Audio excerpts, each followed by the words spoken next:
Well, welcome everyone. My name is Tammy Wallace. I am a co-founder and the president and CEO of the Greater Houston LGBT Chamber of Commerce. My pronouns are she, her, hers. We are thrilled to have everyone here for our first LGBTBE Roundtable program of 2022. This was an incredibly successful program last year, and we're looking forward to growing that not only this year, but in the years to come. And part of that comes from our collaboration as the Texas LGBTQ Chambers of Commerce. We host these events on a quarterly basis and other programming, quite frankly, to connect LGBTQ plus businesses across the state of Texas and our allies as well. The LGBTBE Roundtable program is specifically geared towards our certified businesses, but please know that people are welcome to participate to learn more about the ways to collaborate with LGBTQ plus owned businesses as well. We started our work in 2017, I believe, together around an advocacy lens to really make sure that we had a voice as the 4 LGBTQ plus chambers in Texas, that we had a voice in Austin during the legislative session and really beyond. Our work now has grown to include this LGBTB Roundtable, Pride Across Texas, and other collaborative events that we're working on and will be announcing later this year. So we're incredibly excited about 2022 and incredibly excited about this roundtable today because we have some excellent panelists joining us, including, I just have to give a shout out, Sandra Surma from our corporate partner, Cadence Bank. You'll hear more from them shortly. But today is truly about helping our LGBTBE certified members learn more about not only getting certified, but how to maximize that certification if you already are an existing certified business. And what an opportunity to glean the expertise from supplier diversity professionals across the 4 chambers. We have a couple here today from 2 of our chambers. And again, we hold these throughout the year to bring together these supplier diversity expert professionals to help our member businesses. And you're going to hear from a wonderful representative, Jada with the Nglcc, really about how to get certified. And she's going to have some great tips as well on maximizing that certification. With that, it is my pleasure to introduce my colleagues from across the state who I work with regularly. Now, typically, Tina Cannon, who's the president and CEO, would be with us, but she is now, they have a new team member, Steve Markle, who's joining us and representing the Austin LGBT Chamber. You'll hear shortly from Steve. And of course, Tony Vetta, who is the president and CEO of the North Texas LGBT Chamber of Commerce. And last but not least, Melissa Ochoa, who is the president of the board with the San Antonio LGBT Chamber of Commerce. A remarkable group of leaders across Texas working to make sure that the LGBTQ plus and allied business community have a voice. So it is just before we jump in here and to the content and the programming, would just love to hear some feedback. What chamber are you affiliated with? And if you would just put that in the chat.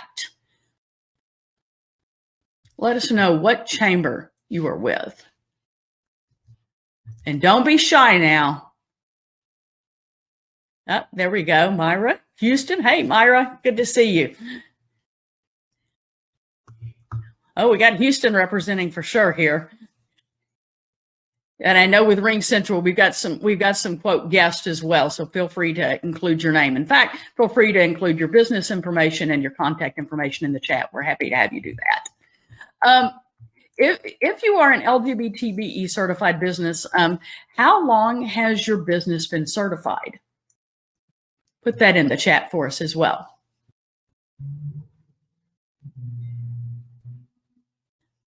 How long have you been certified? I know Jack Outsmart's been certified for quite a while, as I recall.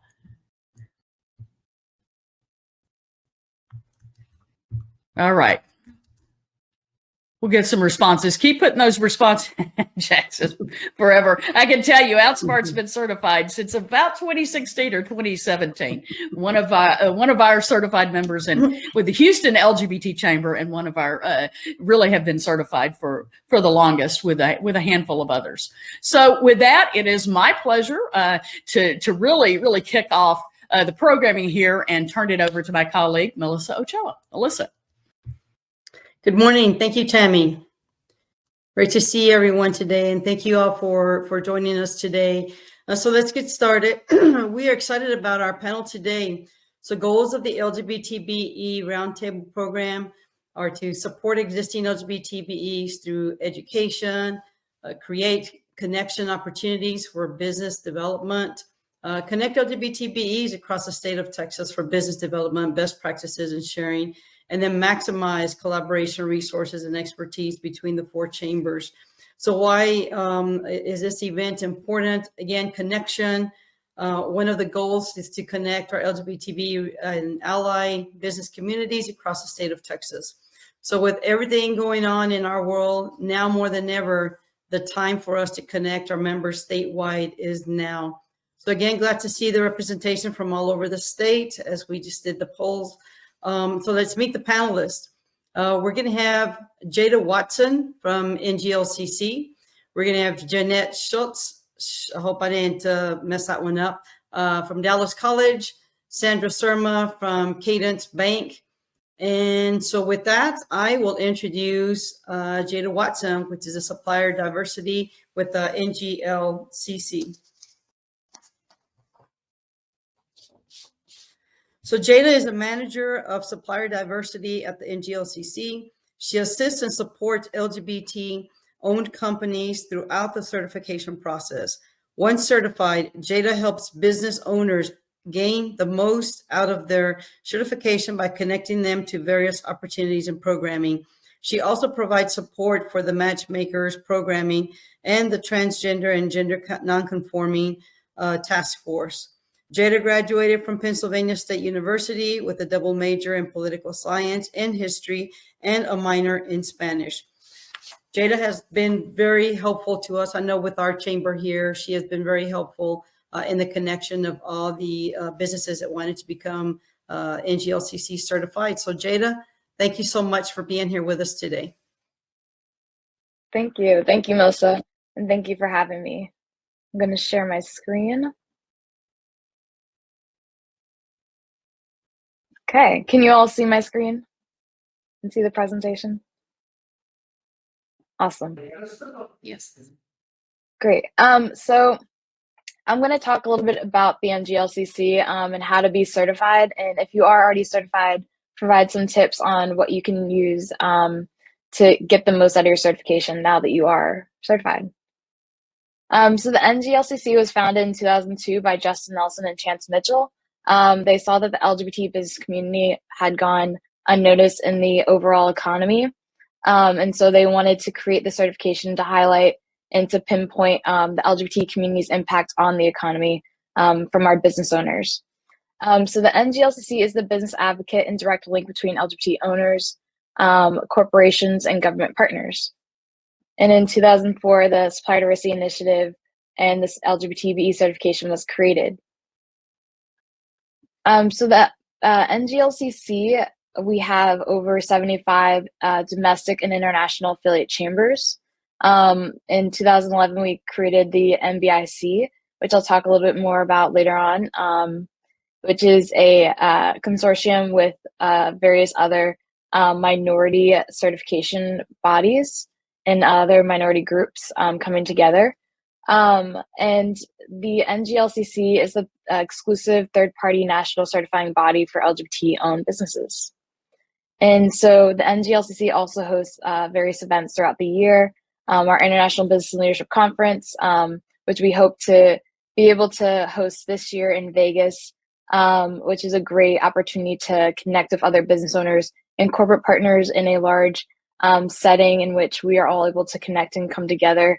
And it's a great week of networking and events and different opportunities for you to get the most out of your certification.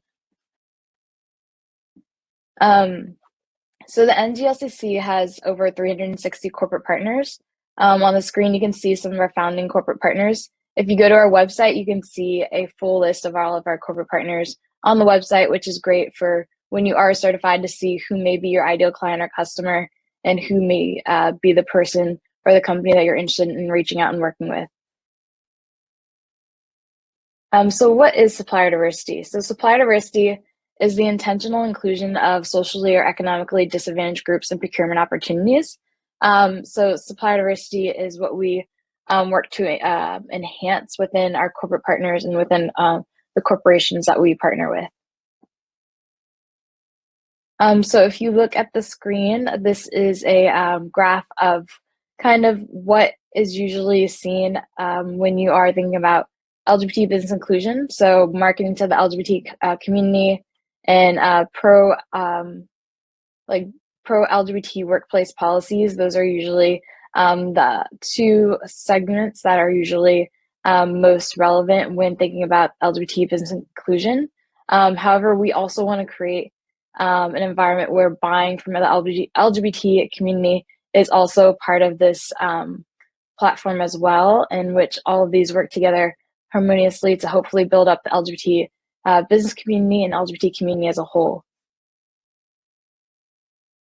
So the LGBTBE certification is available to LGBT business owners who are at least 51% owned, operated, managed, and controlled by LGBT owners. So the LGBT certification helps business owners through the certification process through our Supplier Diversity Initiative program. We identify and distribute opportunities for our certified suppliers. We work with our certified suppliers to help leverage their certification through programming, like our Matchmaker programming, our mentorship programs, and our various initiatives that we also have. And we also have weekly webinars and other educational opportunities as well that Supplier Diversity Initiative and the Supplier Diversity Department work on to hopefully provide the most opportunities for businesses to get the most out of their certification. So next we have Nglcc Stakeholder Engagement Center. So our Stakeholder Engagement Center works with our certified suppliers to help them gain the most out of their certification as well with our Supplier Diversity Initiative. So they help work to expand procurement opportunities through events, business-to-business connections, and other opportunities available. They also work with you to update your My Nglcc business profile so that your profile is up to date and it has all the relevant information necessary for you to be identified for opportunities that come to our Stakeholder Engagement Center. So they'll suggest that you update your business profile in terms of your annual revenue, your contact information, your UNSPSC and NAIC codes. So those are areas that are usually utilized by our engagement center to find businesses for opportunities that come our way from our corporate partners or various stakeholders. And they also work with our business owners for event opportunities like our matchmaking events and opportunities for you all to tier up or to work with each other for tiered contracting opportunities as well. So if you have any questions about our engagement center or would like to reach out to them, you can reach out to our engagement center at engagementcenter@nglcc.org. And so again, the Nglcc LGBTBE certification is available to LGBT businesses that are at least 51% owned, operated, managed, and controlled by an LGBT person or persons. The certification was modeled after that of our sibling organizations, the National Minority Supplier Development Council, or NMSCC, and the Women's Business Enterprise National Council. So when you do apply for certification, so first you would complete your business profile in My Nglcc. Then you'll upload a short video, or then you'll upload supporting documents, and you can upload a short video in a section for your YouTube pitch, which provide corporate partners and other stakeholders a better understanding of your business. Then you would host a virtual site visit, which is conducted usually by a member of your chamber. And then finally, your application would be reviewed by our National Certification Committee for their official approval. So as a reminder, if you are a member of your local chamber, your certification fee is waived. And so we highly suggest that you are a member of your local chamber to gain the most out of your certification and be able to leverage it on the local level and nationally as well. So as most of you all know, when you are certified, you'll receive a certificate as such, and your certification is valid for 2 years. So again, some of the benefits of certification is that you gain national recognition from our top corporate partners, and you gain access to the contact information for our corporate partners and certified suppliers that you can reach out to network with. So you'll also be able to utilize the logos and other marketing materials within your website or on your on different areas like your email signature and whatnot to gain, hopefully, to be able to leverage your certification and show others that you are a certified LGBT-owned business that is a diverse supplier. You get to attend our events like our International Business Leadership Conference that will be hosted in Vegas this year. And it's a great way to leverage your certification. And also you are able to participate in our matchmaking events, which are like 15-minute speed dating events in which you get matched up with a corporate partner or a certified supplier, and you get to meet one-on-one and hopefully have an opportunity to share your business, share what you can provide to that corporate partner or business, and hopefully build a connection off of that meeting. And we also have educational and development programs like our Accelerate program that we have that helps business owners learn more about different commodity and areas that help you develop your business. We have our mentorship program in which after you've been certified for a year, you're able to participate and you're matched up with a corporate partner or another certified business for a mentorship program throughout the year to hopefully help you develop your business and reach your business goals. We have monthly webinars, and I'll talk a little bit more about that later. And we also have professional development opportunities that you are also able to participate in as well. So working with corporate partners, so our corporate supplier diversity professionals that we have whose contact information is in the portal that you have access to on My Nglcc through the database. So they're your advocate for strategic sourcing for certified suppliers. However, they're not responsible for buying and purchasing at the corporations. They are the members that are hopefully who are advocating for supplier diversity within those corporations, and hopefully creating a space where those corporations are utilizing certified suppliers more and more within their purchasing and buying. So when you reach out to those supplier diversity professionals, they'll be the ones who are going to lead you to the right area and within the corporation for the person that is responsible for buying and purchasing. So our corporate partners will contact us for certain opportunities that are available for RFPs. So they'll contact our engagement center, and our engagement center again will utilize your business profile and the information that you provide to hopefully identify your business for those opportunities. So again, it's very important to keep your business profile up to date and having all the relevant information necessary for your business to be identified for these opportunities, so that you don't miss out when they do come our way. So our corporate partners are also a part of a lot of our programs at Nglcc. They're a part of our mentorship program, our matchmaking program, and other various programmings and initiatives that we have.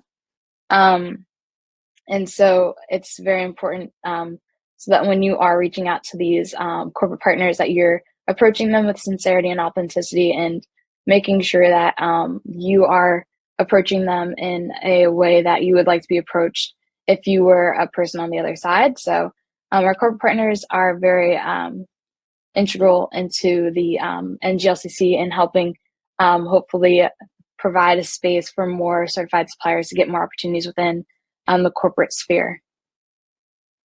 So when you look at this diagram, so this is a tiered contracting diagram. So we encourage businesses to not only just think about the tier 1 contracts, but also the opportunities that can be available as a tier 2 contractor to work on a larger contract that may exceed your company's capabilities.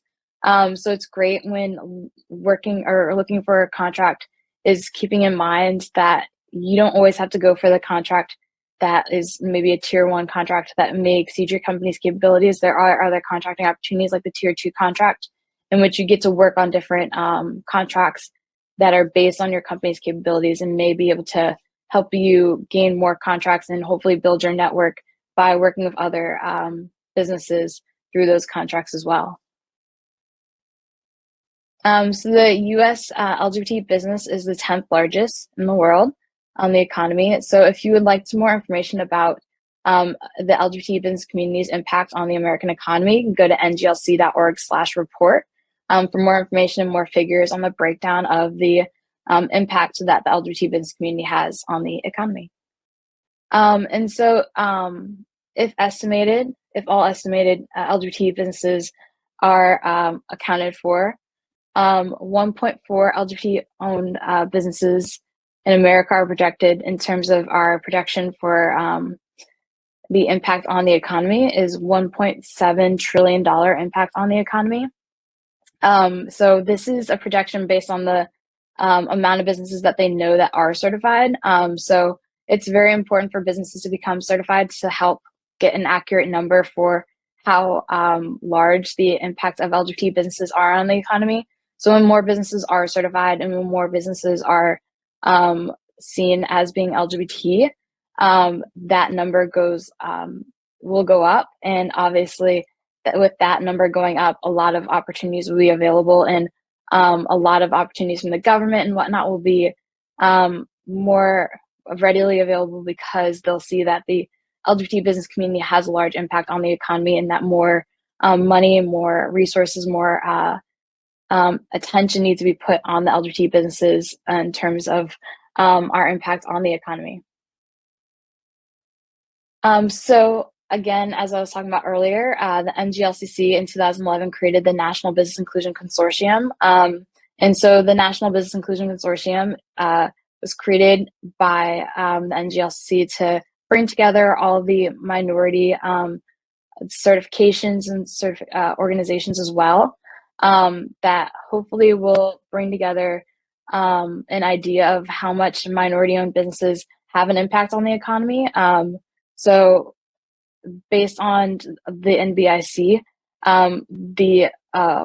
the estimate was that the NBIC groups represent a total of $9 trillion in annual consumer spending power, which is huge. And so by bringing together all of our diverse certifications and organizations, it definitely helps, again, as with the LGBT business certification, and that impact and showing that representation within the economy is very important with creating change and creating change in the government in terms of policy and initiatives that are put towards different groups for more inclusion within the business community. So for more information about the NBIC, you can go to nglc.org/NBIC or email us at nbic@nglc.org. So one of our initiatives at the Nglcc is the Communities of Color Initiative. The Tgx Initiative is created to support the growth and success of minority LGBT businesses through certification and business development by creating equal opportunities for the economic advancement and empowerment of the minority LGBT business community.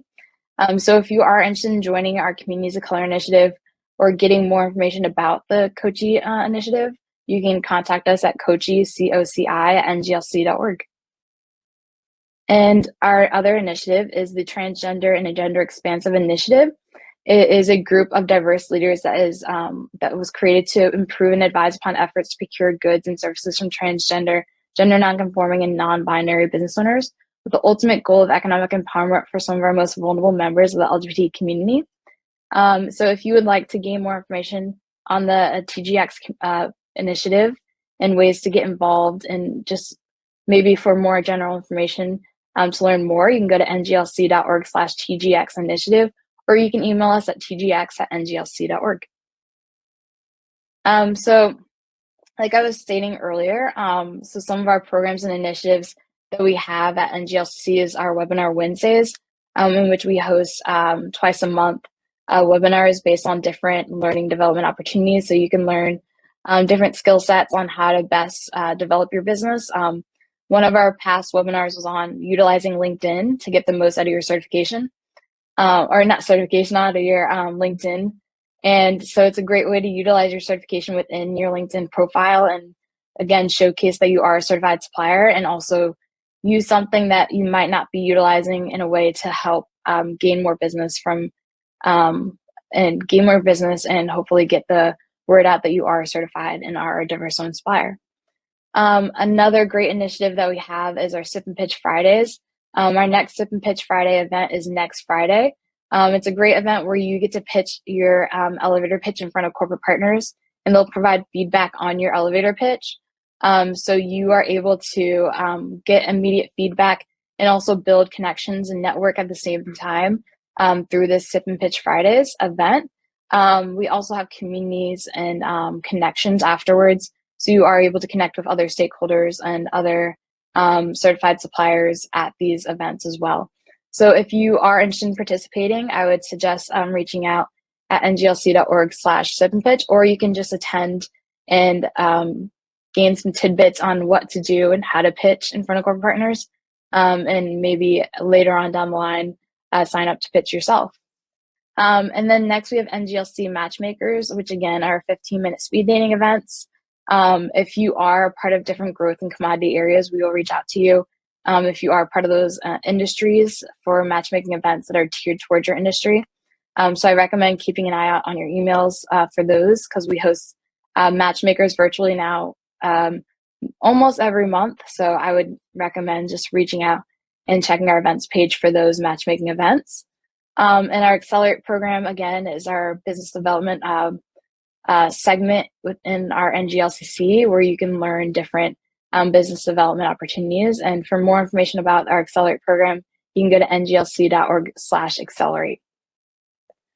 So if you have any questions about this, how to certify your business or what to do next now that you are certified, or different, if you saw something on the presentation and you'd like more information, you can reach out to me at jwtson@nglc.org. And also, again, I recommend that you join your local affiliate chamber, because it's a great way to leverage your certification in the local community and your regional community and get the most out of your certification in terms of building your network and your community through your local chamber. And I will turn it over to Tony. All righty. Well, thank you so much, Jada. I'm particularly interested in the SIP part of the Sip and Pitch. We can do SIP if we want, right? We don't have to pitch to do that. Yes. Yeah. You can just Okay. sip and say. Yeah. So thank you so much. So Jada is going to continue with us on our panel today.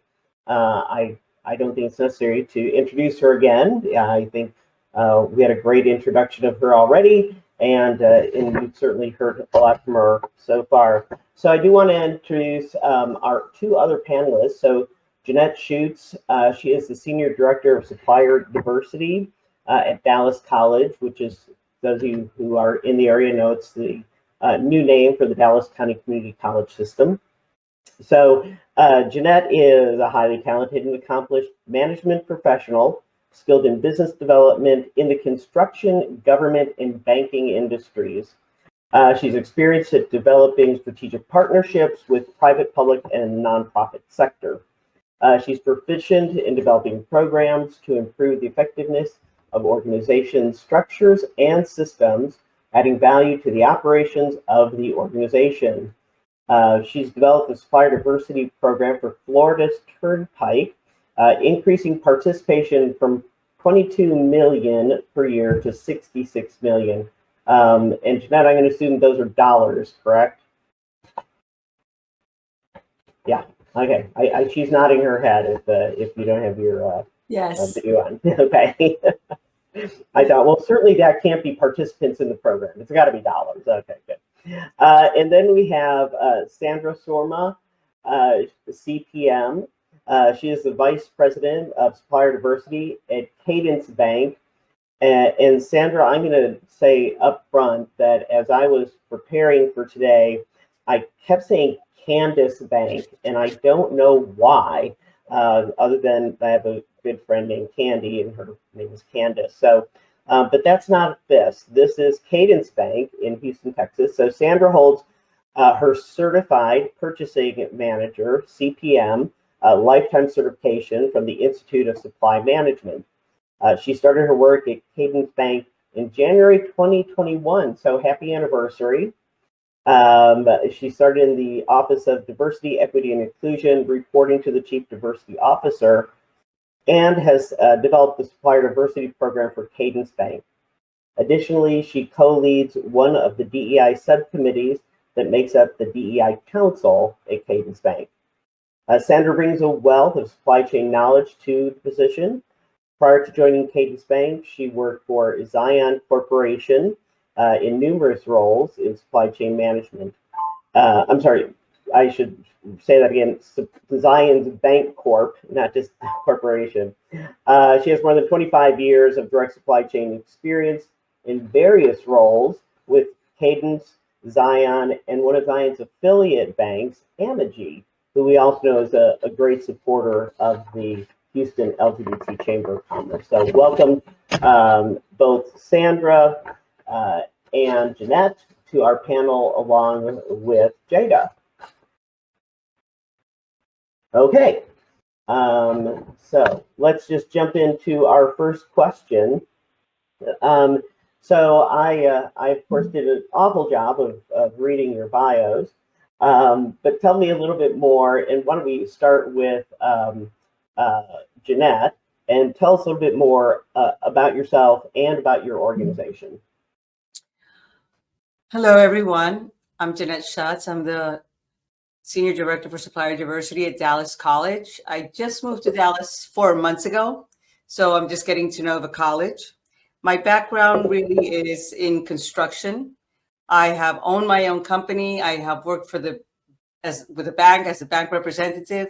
And then in 2011, when the economy crashed, because I was so good at helping my subcontractors get certified, I got hired to be the MBE manager for Florida's Turnpike. I think in the college, there's going to be great opportunities for everyone. They have a very robust program that we're trying to set in motion. And they really do believe in having a diverse supplier base. So I would encourage everyone to just introduce themselves to us, and so we can be on the look when opportunities come up in their areas. Very good. Alrighty, thank you, Jeanette and Sandra. Same question. Hi, Tell everyone. us a little bit more about yourself and your organization. Sure. Can you hear me? Yes, we can now. Awesome. Thank you, Tony. Hi, everyone. I think Tony hit on my responsibility at Cadence. Let me tell you a little more about Cadence Bank. Recently, Cadence Bank has joined forces with Bancorp South Bank. Together with the community strength of Bancorp South and the commercial expertise of Cadence, we will be the 5th largest bank in our market area in the South and Southeastern United States. Wow, that's great. And Jada, you of course have told us quite a bit about yourself and NGLCC. Well, more about NGLCC than about yourself. So, is there some hidden talent or something you'd like to share with us? Ooh, that's a hard one. I don't think I have any hidden talents, but I guess a fun fact, I started getting into rock climbing, so that's been fun to do. So, yeah. All righty. Let me introduce you to a couple of insurance people I know for your next time. And I don't know if we heard this in your bio, but you have a minor in Spanish, correct? Yes, yeah. Are you fluent, or did that go away after you got the degree? Yeah, it kind of went away after I got the degree. So, but hopefully I can bring it up at some point. It's still in there, so just gotta get it back. Very good. Alrighty. What are the top 2 or 3 things in this for the whole panel? I know on Zoom or in this case, Ring Central, it's hard for people to jump in, so I'll just pick people. But what are the top 2 or 3 things a certified LGBTBE supplier should be doing to engage with your company? So what should they do to engage with your company? And let's start with Sandra. First and foremost, register in our supplier portal. If we don't know about you or your business and you're not in our database, we can't find you when we're sending out those opportunities via RFP. Furthermore, by registering with Cadence Bank, your company becomes a part of the Supplier IO network. Supplier IO is the system. Oh, Sandra, we lost you. I'm sorry, my phone just keeps muting by itself. I think I'm possessed here. Well, we want to hear you. What's wrong with that phone? It doesn't want you to talk. You were telling us what the IO system is? Supplier IO Network is the software that we use to track and report on our diverse suppliers. Once you have access to that portal and you've registered within that portal, there's some benefits. You highlight your product and services for buyers, allowing them to discover your information in one convenient place. You can manage all your relationships from that account. Other companies that are looking for diverse suppliers that have access to this network see your information. If 2 or more companies are requesting info from you, you can update it just once. In addition, you're recognized. She'll be back.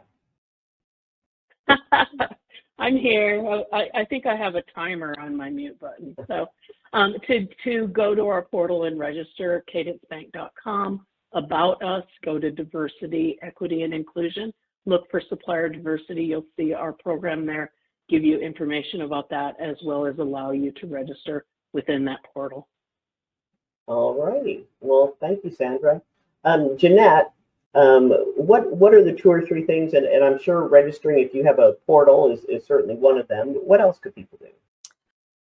They should register in Jagger, because Jagger is basically the way that we pay people. So if they're in the system, then that's one step less that we have to do. But I would really suggest that they take some time and come and introduce themselves to us personally.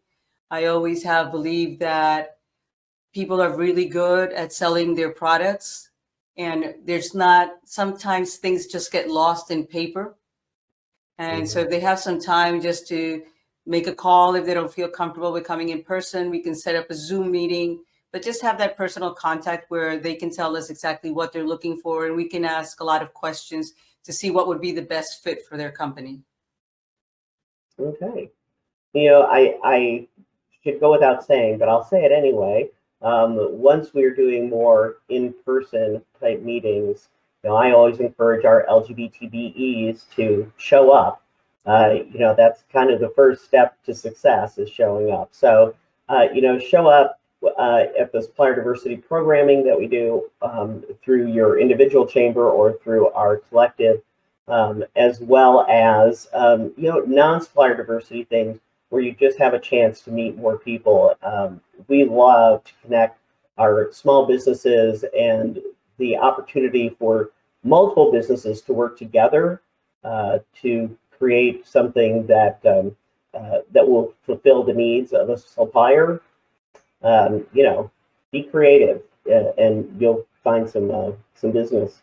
Jada, becoming certified is just the first step, as we know. We always tell our folks once they finish getting their certification that that's the beginning, not the end, and now the real work starts. So can you share the most important first steps beyond certification for a business? Oh, yeah. That's a great point. Once you are certified, that doesn't necessarily mean that you're going to automatically get a contract or that you reach the finish line. So I think one of the first important steps when you are certified is to utilize the logos in writing a press release showing that you are a certified supplier. So showing your network and getting that information out there on your website or in your marketing materials on your products or whatnot, and just utilizing that connection and letting your network know that you are certified. And also just attending our Nglcc LGBT orientation is also a great way to learn more about ways to get the most out of your certification and ways to utilize it within your network and building your network. So I highly recommend joining one of our orientations if you haven't already. So you can contact me if you are interested in joining our orientation. Our next session is next Tuesday. So if you are interested, just let me know and I will send you the information to join. And also another great tool is to kind of network within your local chamber and to utilize your chamber to share that you are certified now, and to kind of build on that network within your local chamber to hopefully get to where you want to go. And also, sorry, I know another one is also kind of beefing up or making sure that your business profile, your My Nglcc profile, has all the accurate information that is necessary for you to be accurately identified for opportunities. So just making sure that all your information is up to date, your contact information, your annual revenue, your codes, your keywords, fields, and whatnot. So when corporate partners do utilize the database and their search tool, they're able to find your company as well, and not just our engagement center utilizing that information too. So I would just utilize all of those sources and make sure that all of those things are up to date. All righty. Well, I only wanted the first thing, but you gave us several, and they're all good, so that's fine. Thank you for mentioning the local chambers.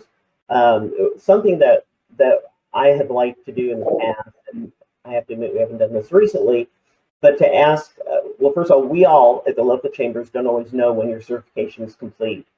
So notifying us and sending us, I like to have a little graphic of your certificate, and then we can go to social media and we can tell, say all about it. But some of us also track that information within our own database, so that we can, keep up to date with you and make sure that you're prepared for your recertification and such. So thank you for mentioning the local chambers, Jada. Let's go back to Jeanette, if we could.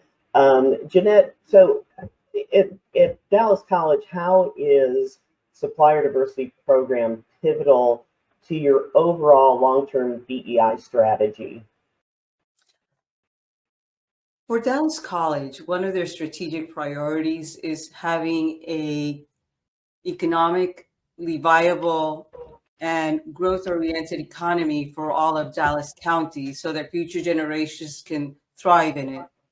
So I think that our Supplier Diversity Program is pivotal in the area that we would like to represent in our contracting practices, more the base that we actually have living in the county. So we'd like to represent all of the groups and not just a few groups. So it's very important for Dallas County in that sense to be able to bring economic well-being to the county. And when you have a formal supplier diversity program, then you're tracking it. And if you're tracking it, then it gets done. Yes, and yeah, exactly. You can't measure what you can't track. So, of course, Sandra, and I noticed this whole time Sandra's phone has not put her on mute, so it must only do that when she's talking. But Sandra, same question to you. For the bank, how is your supplier diversity program part of your long-term DEI strategy? See what I say? There you are. Very similar to Jeanette. Obviously, we believe that Supplier Diversity Initiative assist in leveling the wealth gap and creating an environment that is conducive to providing all suppliers the ability to access our contracting and purchasing opportunities. This strategy really encourages the utilization of those marginally represented businesses, within these communities. And we really believe that supplier diversity is more than just spend. It's about helping our country and our communities close the racial wealth gap, and are helping our communities build generational wealth.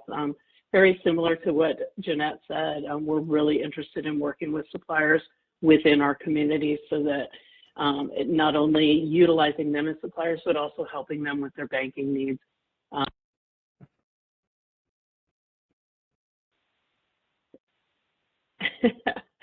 Tony, it's attacking me again. So really, I just completely agree with Jeanette. So enough said. All right. Well, and we're going to come back to you, and we'll see if we can get that phone to cooperate a little bit better on our next question. But for everybody, what are the best practices that you have seen with a diverse supplier? Hopefully an LGBT diverse supplier, but maybe a woman minority certified disability, veteran-owned, etc. And Jada, I'll start with you since yours will certainly be LGBT, I hope, specific. But so what are the best practices that you've seen within the Supplier Diversity group? I would say pretty much going into the when you're looking at your certification, kind of having a game plan for how you want to get the most out of your certification. So one business, they went through the database and they looked through who our corporate partners were and who other certified suppliers were, and really made a list of who their ideal client or customer is. So going in with a game plan about what your business can offer that corporate partner, or what your business can offer that certified supplier, and making those connections based on that information, and not necessarily trying to network towards the whole gambit of corporate partners and certified suppliers, but really creating a niche in a small group of people that you think you can actually network with and actually work with for contracts, and just utilizing that information to hopefully get the most out of your certification and build on those connections and networking events. And yeah, that's what I would say is one of the best practices I think a business can use. I'm so happy that you said that. I think maybe Texas's first LGBTBE was American Language Technologies, a longtime member of our chamber, and he was just so focused, and he did just what you said. He found the businesses that companies that would use his service. He didn't just try to do business with everybody, and he found out where they were in their contract cycle. And so if they were more than 6 months away, he had a plan to communicate, in longer periods of time. But once they were within 6 months of starting the RFP process, then he would contact them a little bit more and stuff. And so I thought it was just a really smart thing to do, instead of just, I'm going to register everywhere and hope something sticks. So thanks for bringing that up. Jeanette, is there a best practice that you've seen with a specific supplier? With a specific supplier, I think one of the things that is most important is that I've seen in supplier diversity is really understanding what are the capabilities of the companies that you want to help. Because in this business, you're only as good as your last referral, unfortunately. So you really want to have that meeting with them and be able to determine what are their capabilities, what opportunities are there, and guide them to see what would be the next step. Because you might not be at the step where you can be a prime on a contract, but you might be able to sub on a contract, and then just guiding them so that every step they take within the supplier diversity program is not going to be one that is going to create a problem, not for them and not for us if we recommend them. So I think that just following through and knowing exactly what their needs are and how to match them the best we can. Excellent. And Sandra, before your phone mutes you, what would you like to add?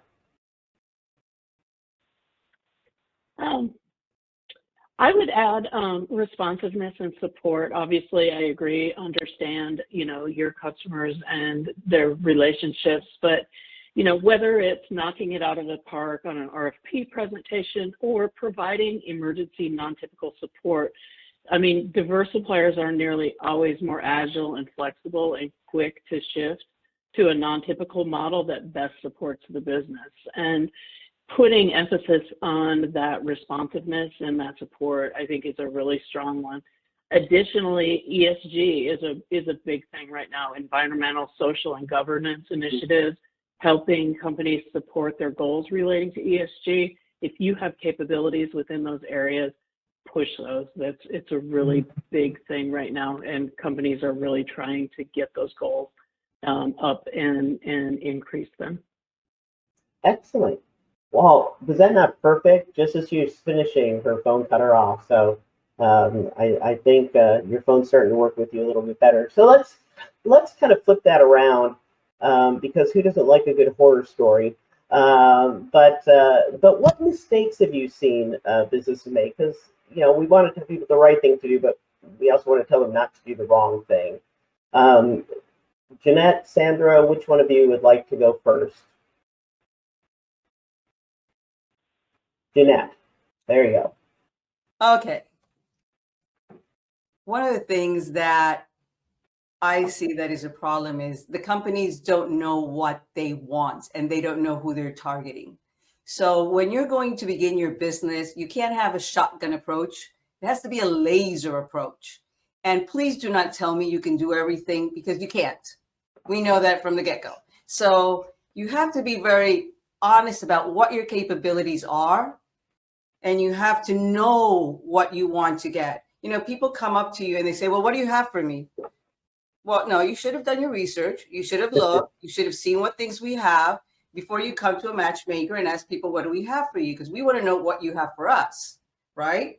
So that's one of the things that I think that small companies need to do. Instead of trying to just get a broad cover of the market, say, I want to work with this company or with this type of companies, laser in until you get the first 2 years underneath your belt, and then everyone just comes along later. Very good. Sandra. Yeah, to expand on what Jeanette said, the biggest mistake I've seen certified businesses make is to hang their hat on their certifications and not their capabilities. You know, it's one thing to be certified and go through all the steps to get there.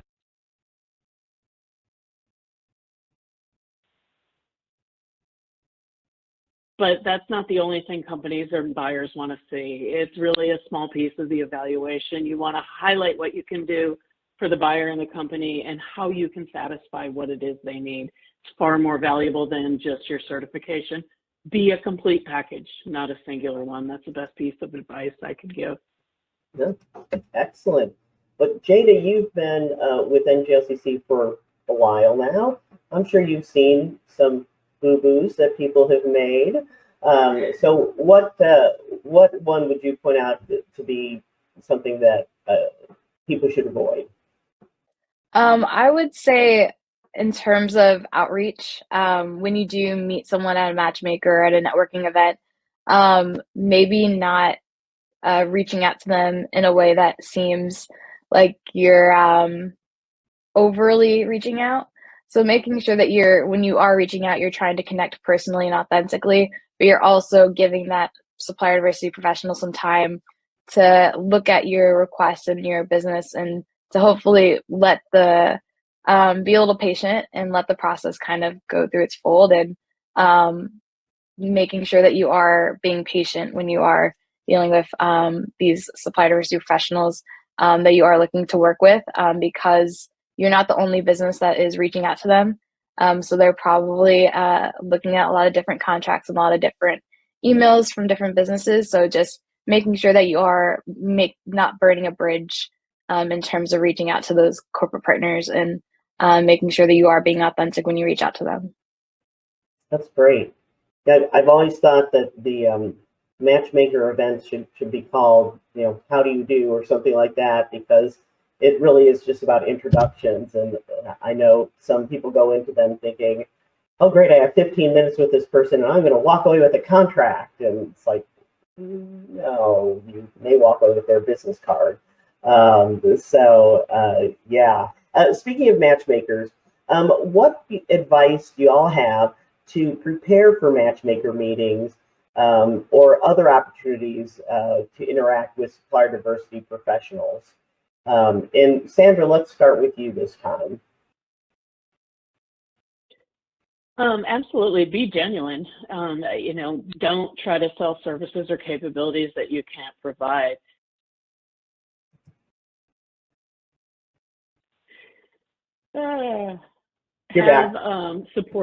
I'm back, thanks. Have supporting evidence of what your company can provide. Have a strong elevator pitch that's short, concise, and have easy to assimilate materials. Don't overwhelm a supplier diversity professional with a packet that they don't have time to read. I've gotten more than my share of those. It's a waste of your time, your money, and your resources. And it's likely that they won't have the time to pour through some huge portfolio. So bottom line is really put in the work to know who is at the event and if you have the capability to meet the need. Excellent. Jeanette. I absolutely agree with Sandra. We receive way too many packages. I would suggest that everyone should bring a capability statement, because that's a nice little one pager where you're going to tell me your past performance, how many people your company has, what type of work you've done for who. And as an added bonus on the bottom, you can also put what certifications you have, which is something, like something that adds to it. And I think that those would be the best thing. And follow up. If you have a good meeting with a supplier diversity professional, please do follow up. And follow up not just once, twice, or 3 times. Just kind of calculate once every 15 days, follow up and see if things are available. Or like I had one person that did marketing, and I thought she was awesome because she would send me all of the weird products she would see in all of the trade fairs. And so at the moment that I had to buy something, I would always think of her, because she would always send me something to my email that was a piece of information that was useful for me. And that's what my suggestion would be, get your capability statement and follow up. And I just love that you mentioned capability statements. We actually, I think within this forum, did a session about that I think it was last year. The years all run together these days. But I think that is so important to have that one pager, and to let other people look at it before you give it to somebody, because we examined both good and bad, and there was one that never really said what it is that they do. So that was kind of an interesting one to critique. Jada, what are some of the biggest misconceptions people have about certification? I think one of the biggest ones is, again, that you automatically get a contract just by being certified. A lot of people think that, and it's mostly just based on getting a contract is based on what you put into the certification. So it's based on if you do the work and you are networking and you are at events and you are networking in your local affiliate chamber and you are going to different NGLC programmings. That's not just for getting that contract, but necessarily just building your business and gaining as much educational opportunities as you can to hopefully get your business ready for those contracts. So NGLCC has a lot of other things to offer than just being certified, getting a contract. There are business development opportunities that can help you along the way. So I think a lot of times some businesses neglect those opportunities.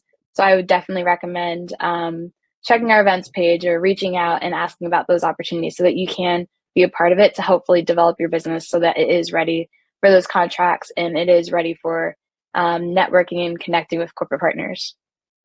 And I know you mentioned it in your presentation, but the mentorship program is a great thing that the NGLCC does. Yes. And so, yeah, after you've been certified for a year, you can be a part of that mentorship program.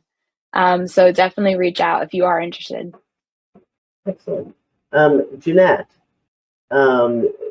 since I asked Jada this question, I'll ask the two of you as well. But when you run into suppliers or talk to suppliers who maybe just received their certification, what do you find is their biggest misconception? When they just received their certification, that implies they're going to get a job. And that's not really the implication. The implication is, you have, and I always tell all of my suppliers this, your certification is a bonus at the end. So I do a great job. I'm the best at my job. I can be competitive. I can make you look good. And by the way, I'm also certified.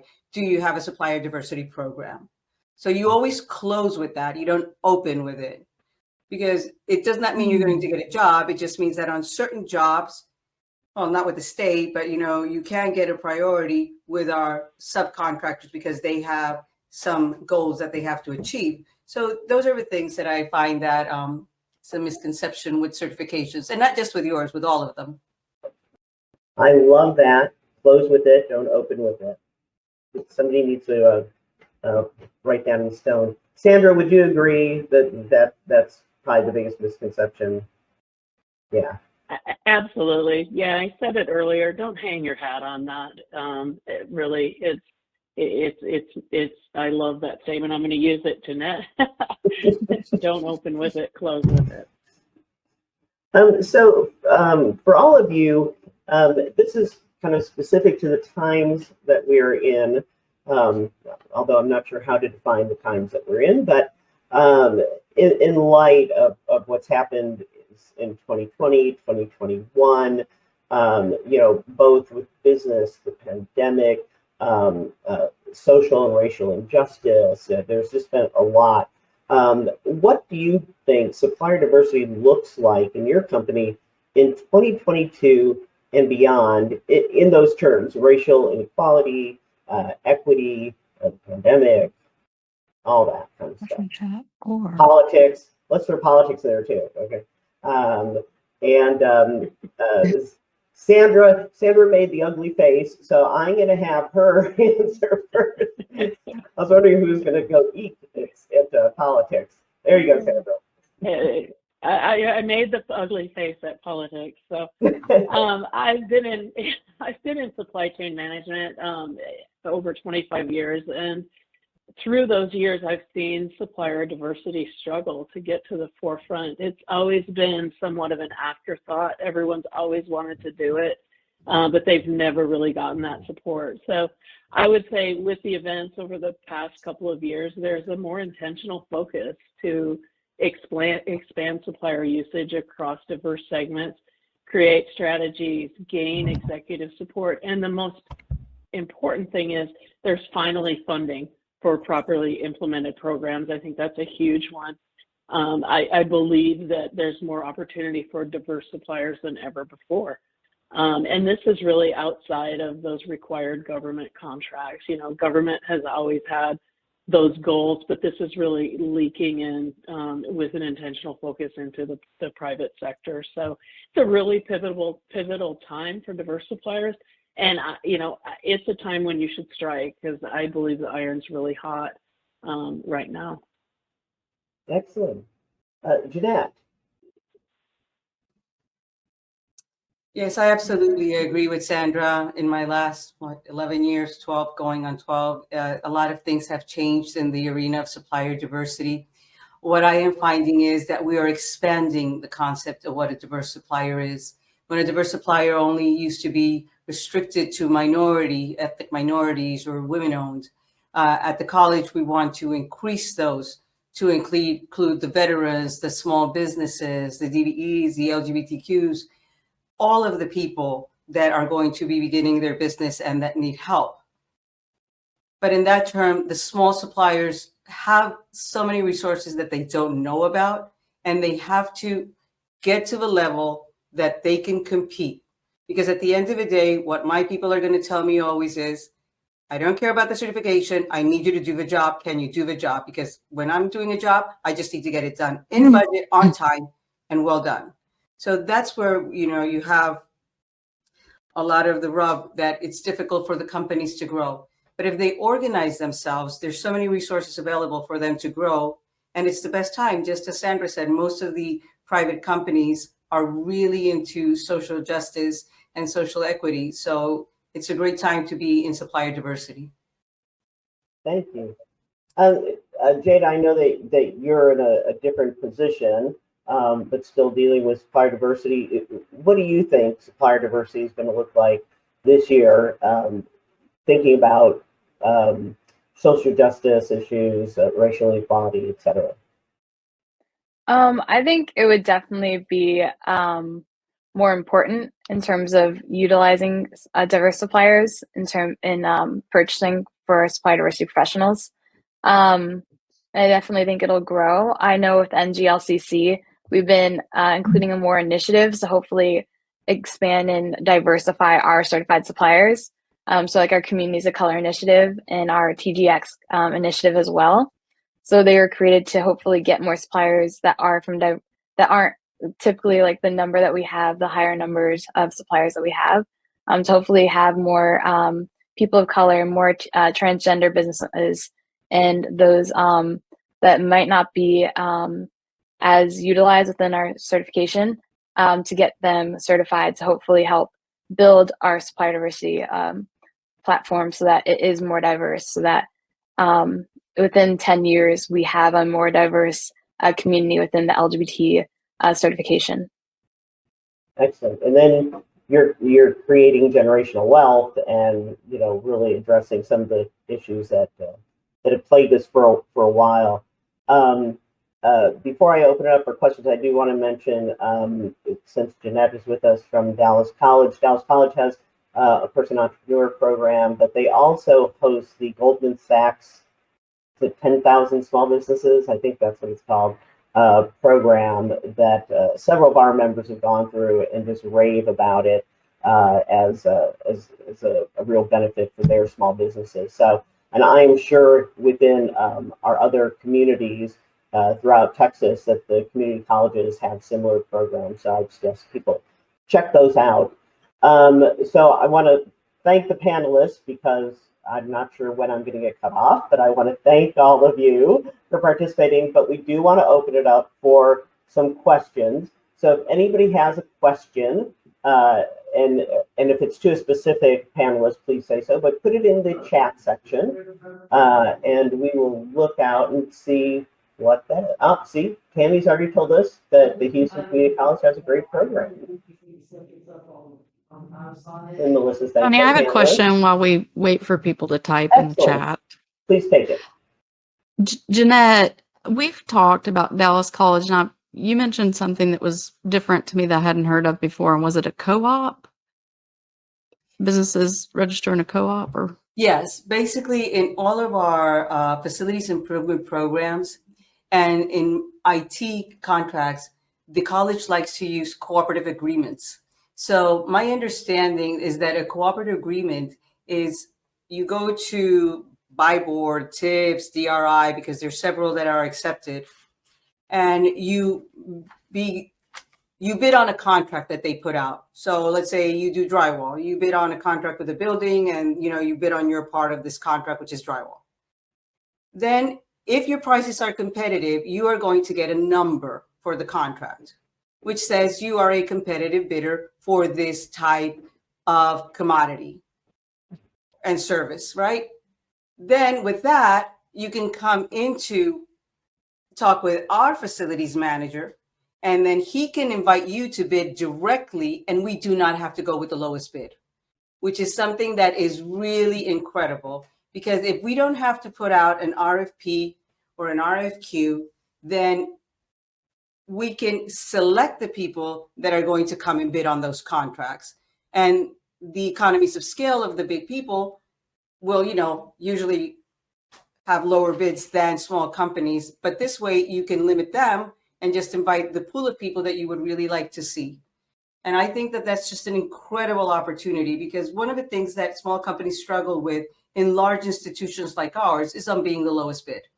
And by state legislature, I think you need to do that. So being part of a cooperative, I think, is going to be a key element for people to be able to compete and make money with us. Excellent. So Tammy has put a question in here to ask y'all to talk a little bit about Tier 1, Tier 2, and I think we've talked a little bit about Tier 1 and Prime a bit. But Sandra, can you talk a little bit more about the bank and your Tier 2 and maybe even Tier 3 contracts and how those work with your Prime? Yeah, Tony, our program is relatively new. We have a small segment of Tier 2 spend that we've currently evaluated, but that spend is really a large segment of it is with small companies. So we have a large contract for managing all of our corporate facilities. We consider that Tier 2 spend because they basically pay those invoices on our behalf. But most of those companies are small companies, so we do recognize them as Tier 2 spend.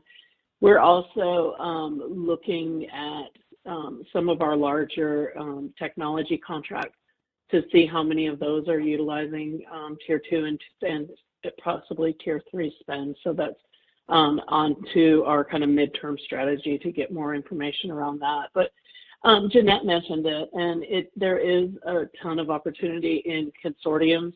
Outsourcing GPOs is one that I've seen in the past, which are group purchasing organizations. You bid against those packages, get in with several other companies, but that's there's a lot of opportunity for smaller businesses within those forums. So I know that you all have your own internal goals for diversity spend overall. Do you place a target or something within your tier 1 contracts to ask them as well to be using diverse suppliers? Me? Yeah, sure. Yes, we have an aspirational goal of 30% in our construction contracts. And those are easily monitored because we have a company that does just that. We also hired Supplier IO because what we want to do is increase our internal spend. We have a lot of areas that we spend within the college, and well, I just joined 4 months ago, so we're going through the budget, seeing what areas are relevant so that we can see where we are and then set a goal. But for construction and facilities, we do have a 30% aspirational goal. Sandra, do you all have a goal similar? We, as I said, our program's, about a year old.